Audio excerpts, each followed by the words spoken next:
And all of us experience our own personal Salems, those where you just land in a place that you didn't expect to be. And maybe it's not even your fault that you're there. I think what we have to constantly remind ourselves, and hopefully remind the teenagers in our lives, is that there are hidden treasures in every city. Whether they have a tough companionship on their mission, or a hard situation with their health, or maybe a loss of a job in the family that just throws everything out of whack. That's just Salem. You guys, everybody has the Salem, and the Lord says there are treasures for you in that city. One of the easiest ways I found to teach this, especially to teenagers, is compare this to a video game. This was not my original idea. I heard it from a general authority years ago, like 10 years ago. He talks about when there's video games that you can actually be like collecting coins, even if you're on the wrong track. If you're supposed to go down this pipe over here and instead you ended up way over here, usually you'll find is that there are coins you can collect. And he compared that to our life experiences, that even when we're not quite where we expected to be or where we hoped our life would go, there are always coins to collect. So the object lesson is simple. It's just this adorable little box that's kind of themed after, it's kind of a hybrid of like Minecraft and Mario. But the goal is that you can use that analogy for your kids and help them understand how there are always coins. On the inside of the box, I give you some paper coins that you could tuck in there to teach the concept.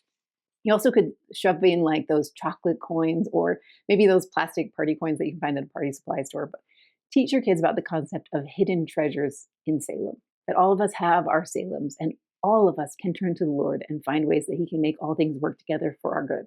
There is treasure in every city in your life if you'll just turn to the Lord and ask for help. That's what I'm hoping to teach.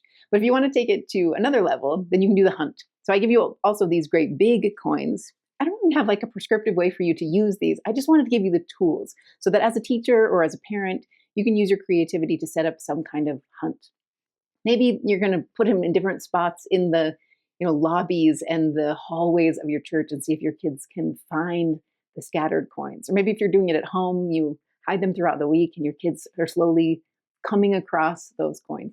So I think the goal here is to help your kids understand that just because there are hidden treasures doesn't mean you're going to find them all at once or find them as soon as you start looking for them. It takes some work. It takes Joseph work. These leaders stay in Salem for a few weeks to try to understand what the Lord wants them to gain from it.